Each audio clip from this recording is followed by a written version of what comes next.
नमस्कार, आप देख रहे हैं न्यूज 18 बिहार झारखंड और मैं हूं आपके साथ लक्ष्मी। बुलेटिन की शुरुआत करते हैं और शिक्षा विभाग से जुड़ी हुई खबर आप तक पहुंचाते हैं। एक्शन में दिख रहे हैं S Siddharth, ACS S Siddharth action में दिख रहे हैं। बड़ा एक्शन लिया इन्होंने। शिक्षा विभाग के एसीएस एस सिद्धार्थ का बड़ा एक्शन शुरू हो चुका है। आपको बता दें कि स्कूल इंस्पेक्शन की जिम्मेदारी डीएम को दी गई है। डीईओ, डीपीओ और बीईओ का काम, आपको बता दें कि अब डीईओ, डीपीओ और बीईओ का पावर जो है वो कम हो गया है। डीएम अब स्कूल का निरीक्षण करेंगे, अन्य विभाग के अधिकारियों से निरीक्षण कराएंगे। डीएम ही तैयार करेंगे टीम। जिलों में नोडल पदाधिकारी की तैनाती होगी। शिकायत मिलने पर गैर शिक्षा विभाग के अधिकारी से ही जांच कराने का आदेश और जांच के बाद ई शिक्षा कोष के माध्यम से सीधा एसीएस को रिपोर्ट भेजनी होगी। एसीएस ने माना अब तक शिकायतों पर नहीं हुआ है कोई बड़ा एक्शन। इंस्पेक्शन और मॉनिटरिंग में कई जगह त्रुटि पाई गई है। तो आपको बता दें कि अब एसीएस को रिपोर्ट भेजनी होगी। सीधा डीएम अब एसीएस को रिपोर्ट सौंपेंगे। आपको बता दें एसीएस एस सिद्धार्थ एक्शन में दिख रहे हैं। अब डीएम को एक टीम बनानी होगी। इंस्पेक्शन की जिम्मेदारी, स्कूलों की इंस्पेक्शन की जिम्मेदारी अब जिलाधिकारी को दी गई है। जिलाधिकारी एक टीम तैयार करेंगे और उसके बाद टीम जो है वो जाके स्कूलों में इंस्पेक्शन करेगी और उसके बाद रिपोर्ट तैयार कर एसीएस एस सिद्धार्थ को देगी।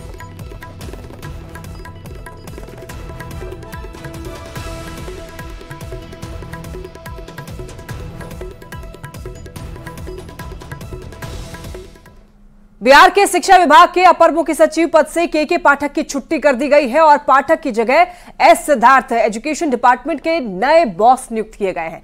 एस सिद्धार्थ की आपको बता दें गिनती जो है इनकी एस सिद्धार्थ की वो गिने चुने हुए आईएएस अधिकारी के तौर पर होती है जो रुतबा नहीं सादगी भरा जीवन जीते हैं। शिक्षा विभाग के नए एसीएस एस सिद्धार्थ आखिर क्यों दूसरे अधिकारियों से अलग हैं, क्यों इस अधिकारी की चर्चा जो है वो लो प्रोफाइल लाइफ के लिए होती है, इस रिपोर्ट के जरिए देखिए। नाम एस सिद्धार्थ, पद अपर मुख्य सचिव शिक्षा विभाग, 1991 बैच के आईएएस अधिकारी। बिहार के शिक्षा विभाग के नए अपर मुख्य सचिव एस सिद्धार्थ की इन दिनों काफी चर्चा हो रही है। के पाठक की जगह नियुक्त किए गए एस सिद्धार्थ अपने डिपार्टमेंट को विवादों से दूर ले जाने और बेहतर काम के दम पर अव्वल बनाने में जुटे हैं। इस अधिकारी की चर्चा पहले से उनकी सादगी पसंद जीवन को लेकर होती रही है।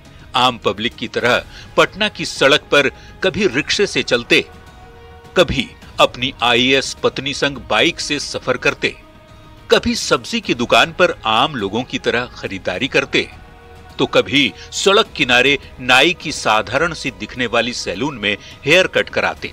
एस सिद्धार्थ की इन तस्वीरों से आप समझ सकते हैं कि बिहार के इस सीनियर आईएएस अधिकारी को बेहद सादगी भरा जीवन पसंद है।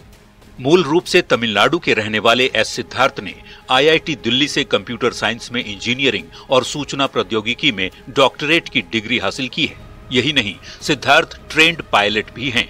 बिहार कैडर मिलने के बाद इस प्रदेश की संस्कृति से इस कदर रच बस गए हैं कि बिहार के सबसे बड़े पर्व छठ के लिए ठेकुए का प्रसाद भी बना लेते हैं। ठेकुआ बनाते एस सिद्धार्थ की ये तस्वीर सोशल मीडिया पर वायरल हो चुकी है। बिहार और यहाँ की माटी को लेकर क्या कहते हैं एस सिद्धार्थ, आप भी सुनिए। ये आर्यभट्ट और चाणक्य जैसे विद्वानों की धरती रही है। मगध साम्राज्य का केंद्र बिंदु रहा, अंग राज्य का केंद्र बिंदु रहा और मिथिला का भी एक केंद्र बिंदु रहा। वैशाली ने पूरे विश्व को गणतंत्र की जानकारी दी। बेहद सादगी भरा जीवन जीने वाले एस सिद्धार्थ सभी के लिए प्रेरणा स्रोत हैं। सीनियर कैबिनेट रैंक के अधिकारी एस सिद्धार्थ बगैर सुरक्षा कर्मियों के घेरे के ही चलते हैं। अपनी सादगी और सद्व्यवहार से लोगों को आकर्षित करते हैं। बहुमुखी प्रतिभा के धनी डॉक्टर एस सिद्धार्थ यूं ही नहीं दूसरे अफसरों से अलग हैं। Bureau report, news 18। शिक्षा विभाग में करीब 1 साल रहने के बाद अपर मुख्य सचिव के पाठक का तबादला राजस्व एवं भूमि सुधार विभाग में कर दिया गया है। राजस्व भूमि सुधार विभाग के अपर मुख्य सचिव के नेम प्लेट पर के पाठक का नाम अंकित हो गया है। विभाग में उनके स्वागत की तैयारी भी शुरू हो चुकी है। 30 जून तक हालांकि के पाठक अवकाश पर हैं और उसके बाद राजस्व एवं भूमि सुधार विभाग के अपर मुख्य सचिव का पदभार संभालेंगे। नीट पेपर लीक मामला से जुड़ी खबर आप तक पहुंचा रहे हैं। आपको बता दें कि ईओयू ने 9 परीक्षार्थी को नोटिस भेजा है। ईओयू ने सभी को पूछताछ के लिए बुलाया है। 9 परीक्षार्थियों को नोटिस भेजकर उनको पूछताछ के लिए बुलाया गया है ईओयू की तरफ से। अभिभावकों के साथ भी पूछताछ की जाएगी। आपको बता दें कि ईओयू कार्यालय बुलाया गया इन सभी लोगों को और सभी नीट परीक्षार्थी बिहार के अलग अलग जिलों के हैं। अनुसंधान के दौरान पुलिस की अब तक की छानबीन, सॉल्वर गिरोह के पास 13 परीक्षार्थियों के रोल कोड मिले थे। 4 को पुलिस ने पेपर लीक के समय ही गिरफ्तार कर लिया था और बाकी जो 9 परीक्षार्थी बचे थे और उनके बारे में जानकारी के लिए ईओयू ने एनटीए को एक पत्र भी लिखा था। एनटीए ने अपने जवाब में परीक्षार्थियों का प्रवेश पत्र भी भेजा था। ईओयू को परीक्षार्थी के मोबाइल नंबर और पते की जानकारी मिली और इसी पते पर नोटिस भेजकर परीक्षार्थियों को पूछताछ के लिए बुलाया गया है। परीक्षार्थियों से सॉल्वर गिरोह से जुड़ाव के बारे में सवाल किया जाएगा। पेपर लीक मामले में पुलिस ने 13 आरोपियों को गिरफ्तार अब तक कर लिया है।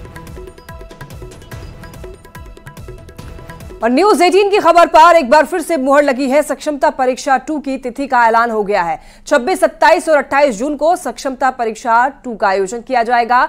इसमें करीब 85,000 अभ्यर्थी शामिल होंगे और इसके साथ ही बीपीएससी ने भी प्रधानाध्यापक और प्रधान शिक्षक की परीक्षा तिथि की घोषणा कर दी है। 28 जून को प्रधानाध्यापक पद के लिए परीक्षा होगी। दोपहर 12 बजे से दोपहर 2:30 बजे तक पटना और मुजफ्फरपुर में परीक्षा ली जाएगी।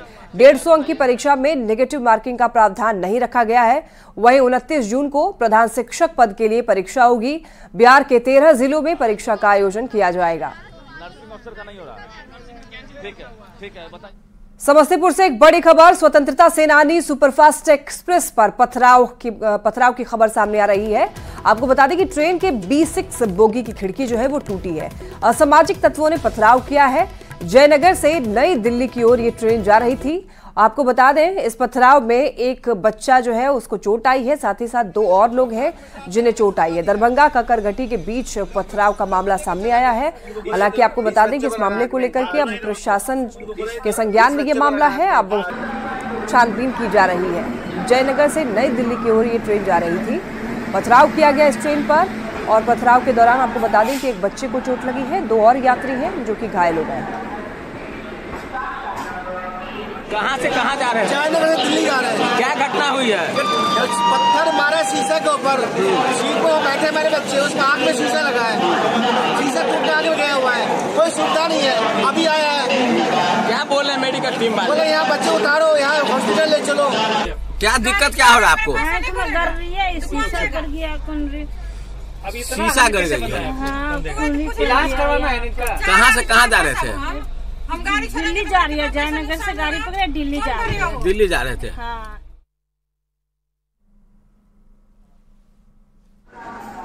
ट्रेन पर पथराव की ये कोई पहली घटना नहीं है। इससे पहले भी अलग अलग जगह से ऐसी खबरें सामने आई हैं। ऐसे में सवाल कई उठते हैं। बिहार में ट्रेन पर पत्थरबाजी के पीछे आखिर कौन है? क्या साजिश के तहत हो रहे ट्रेन पर हमले? क्या अलग अलग जिलों में पथराव का कोई कनेक्शन है? न्यूज 18 ये सवाल पूछता है कि क्या किसी साजिश के तहत ट्रेन में हमले हो रहे हैं? आखिर ट्रेन पर हमला कौन करा रहा है? अलग अलग जगह पर हमले का क्या कोई कनेक्शन है? और अब तक आखिर इस मामले में कार्रवाई क्या हुई है? तो आपको बता दें ये सारे सवाल जो उठते हैं और ऐसे में न्यूज 18 भी ये सवाल प्रशासन से पूछता है।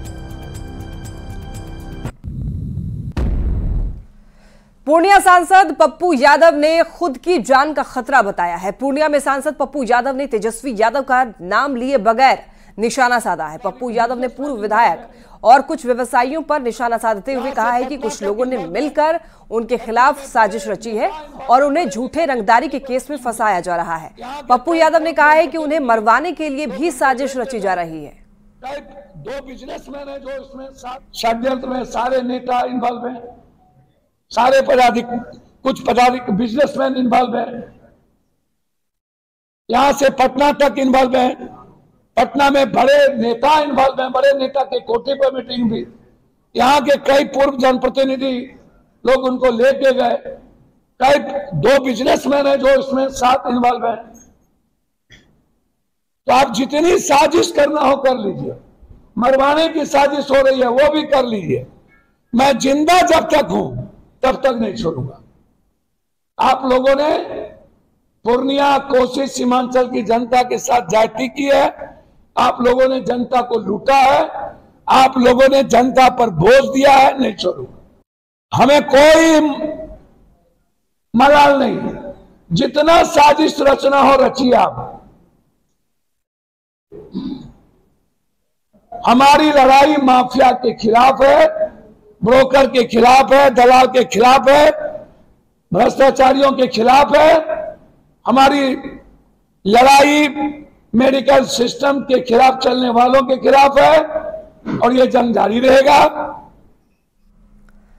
पप्पू यादव ने अपनी जान को खतरा बताया है, मरवाने की साजिश का आरोप भी लगाया है। पप्पू यादव ने कहा है कि उन्हें रंगदारी के झूठे केस में फंसाया जा रहा है।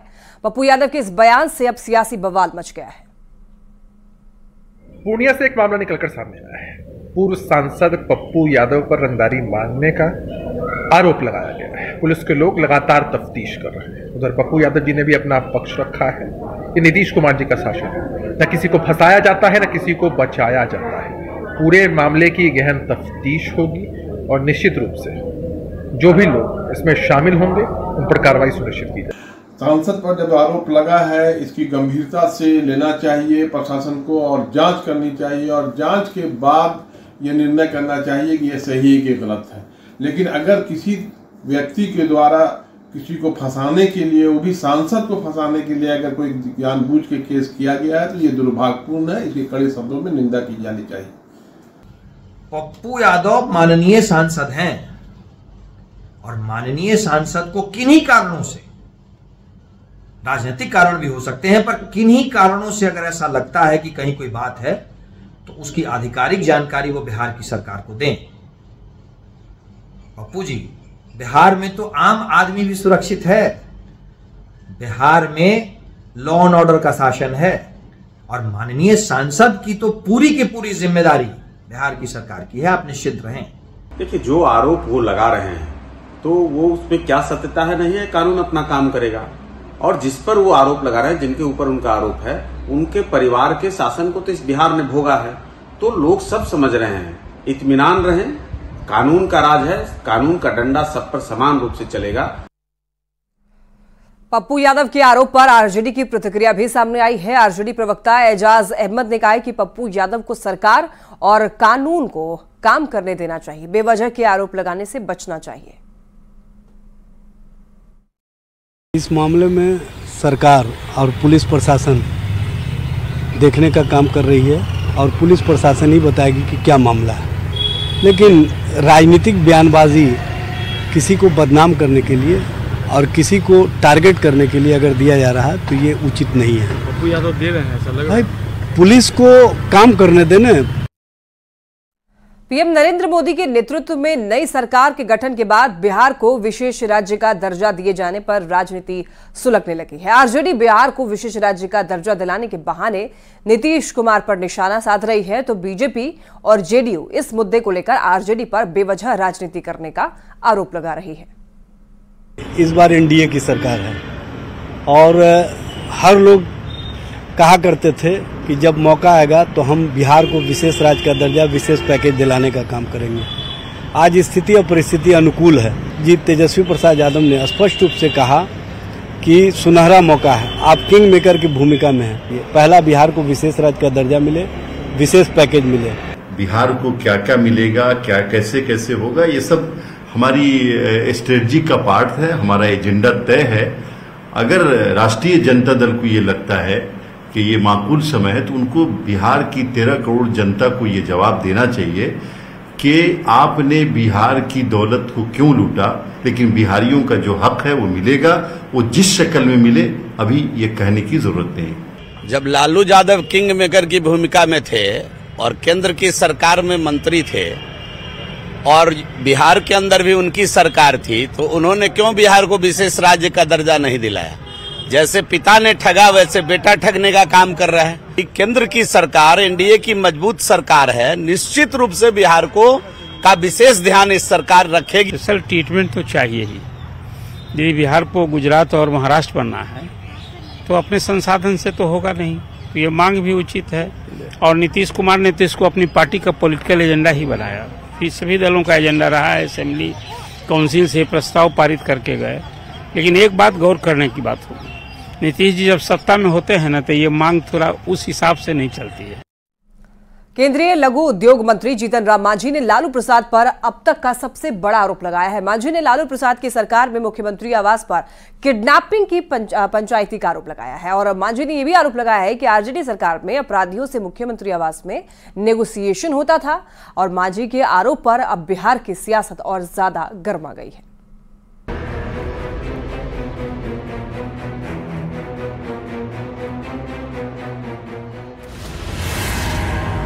आरजेडी सरकार में अपराधियों से मुख्यमंत्री आवास में होता था नेगोशिएशन। ये हम नहीं कह रहे, अब तक का ये सबसे बड़ा आरोप लगाया हिंदुस्तानी अवाम मोर्चा के संरक्षक और केंद्रीय एमएसएमई मंत्री जीतन राम मांझी ने। मांझी ने क्या कहा है, खुद सुनिए। समय तो कार्रवाई नहीं होती थी, बल्कि सीएम नेगोशिएशन था। आज वैसा न हो रहा है। मांझी के बयान पर बिहार की सियासत सुलग गई है। मांझी ने इतना बड़ा आरोप क्यों लगाया, वो भी बताएंगे। पहले बीजेपी प्रवक्ता नीरज कुमार का बयान सुनिए। नीरज कुमार ने मांझी से भी 2 हाथ आगे बढ़कर आरोप लगा दिया कि 2005 से पहले आरजेडी की सरकार में मुख्यमंत्री आवास से अपहरण हुए व्यक्ति की रिहाई होती थी और मुख्यमंत्री आवास में ही अपहरण के मामलों में अपराधियों से नेगोशिएशन होता था। याद करिए न वो दिन जब बिहार में डॉक्टर किडनैप हुआ करते थे और लालू जी के आवास से उन डॉक्टर को छोड़ा जाता था। वहां पैसे लेकर, वहां पंचायती होती बैठती थी, पैसे लेकर छोड़ा जाता था। जीतन राम मांझी के अब तक के सबसे बड़े आरोप पर कांग्रेस आरजेडी के नेताओं ने पलटवार किया है। जीतन राम मांझी जी, आप भारत सरकार के मंत्री हैं और एक मंत्री इस तरह का स्तरहीन बयान दे, ये किसी भी दृष्टिकोण से ठीक नहीं है। मांझी के बयान पर कांग्रेस प्रवक्ता ज्ञान रंजन ने कहा कि बढ़ते अपराध पर पर्दा डालने के लिए मांझी जैसे एनडीए के नेता इस तरह का बयान दे रहे हैं। क्या मांझी जी तथ्य के साथ ये बोल सकते हैं कि राबड़ी आवास में या राजद के लोग अपराधी लोग को संरक्षण देते हैं? अगर ऐसा थे तो इतने दिनों से उन्होंने क्यों नहीं पकड़वाया? अपनी नाकामी को छुपाने के लिए दूसरों पे दोषारोपण करना बंद करें। 13 जून को नेता प्रतिपक्ष तेजस्वी यादव ने सोशल साइट एक्स पर पोस्ट लिखकर अपराध के मुद्दे पर बिहार की एनडीए सरकार को घेरा था। तेजस्वी ने हाल के दिनों में हुई घटनाओं की एक लिस्ट भी जारी की थी और यहां तक कह दिया था कि यादव जाति के लोगों को टारगेट किया जा रहा है। तेजस्वी के इन्हीं आरोपों के बाद एनडीए नेताओं ने पलटवार करना शुरू कर दिया और ये याद दिलाने लगे कि लालू प्रसाद और राबड़ी देवी की सरकार में बिहार का क्या हाल था। न्यूज 18 के लिए पटना से रवि एस नारायण और गया से एलन लेली के साथ ब्यूरो रिपोर्ट।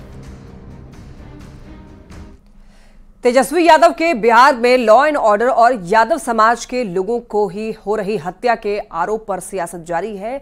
एनडीए नेताओं ने तेजस्वी यादव पर पलटवार किया है। जेडीयू एमएलसी नीरज कुमार ने कहा है कि क्या तेजस्वी यादव बिहार में खौफ का वातावरण बनाना चाहते हैं। पूरी तरीके से अपराधीकरण हो चुका है, अपराध का बोलबाला हो चुका है। क्या माननीय तेजस्वी यादव जी बिहार में आप खौफ का वातावरण बनाना चाहते हैं? बिहार में कानून व्यवस्था के मुद्दे पर विपक्ष और सत्ता पक्ष आमने सामने हैं। दोनों तरफ से ही हो रही बयानबाजी ने बिहार के राजनीतिक पारे को और ज्यादा चढ़ा दिया है। सियासत तेजस्वी यादव के उस बयान के बाद शुरू हुई जिसमें तेजस्वी यादव ने यादव जाति के लोगों को टारगेट करने का आरोप लगाया था। और छपरा में तो लगातार ऐसी घटनाएं हो रही है, लगातार यादव समाज के लोगों को जो है वहाँ गोलियां मारी जा रही है। यादव को टारगेट करने वाले तेजस्वी के बयान पर एनडीए नेताओं की तरफ से पलटवार शुरू हो गया है। जेडीयू प्रवक्ता नीरज कुमार ने पूछा कि क्या तेजस्वी यादव बिहार में खौफ का वातावरण बनाना चाहते हैं। एनडीए नेताओं ने सवाल उठाया कि क्या अपराध में भी तेजस्वी यादव जाति और धर्म देखेंगे। माननीय तेजस्वी यादव जी अपराध की व्याख्या भी आप जाति पर करने लगे, ये तो दुर्भाग्यपूर्ण आपका नजरिया है। तेजस्वी यादव के बयान पर पलटवार करते हुए जीतन राम मांझी ने कहा है कि आरजेडी जैसी पार्टी के नेताओं को लॉ एंड ऑर्डर पर बात करने का हक नहीं है। तेजस्वी प्रसाद कहते हैं तो नहीं करते हैं। अभी पुराने जमाने का 2005 के पहले का जो लॉ एंड ऑर्डर था, जंगल राज था, उस चीज को याद करते हैं तो सब लोगों का रुआं कांप जाता है। अपराध और अपराध पर सियासत कोई नई बात नहीं है। विपक्ष की तरफ से सवाल उठाए जाते हैं, सत्ता पक्ष के नेता सफाई देते हैं, लेकिन सवाल है कि क्या तेजस्वी यादव अपराध को जातीय रंग देने की कोशिश कर रहे हैं? न्यूज 18 के लिए पटना से धर्मेंद्र कुमार और गया से एलन लिली के साथ ब्यूरो रिपोर्ट। और यहाँ रुकेंगे ब्रेक के लिए। ब्रेक से पहले नजर डालते हैं सुर्खियों पर।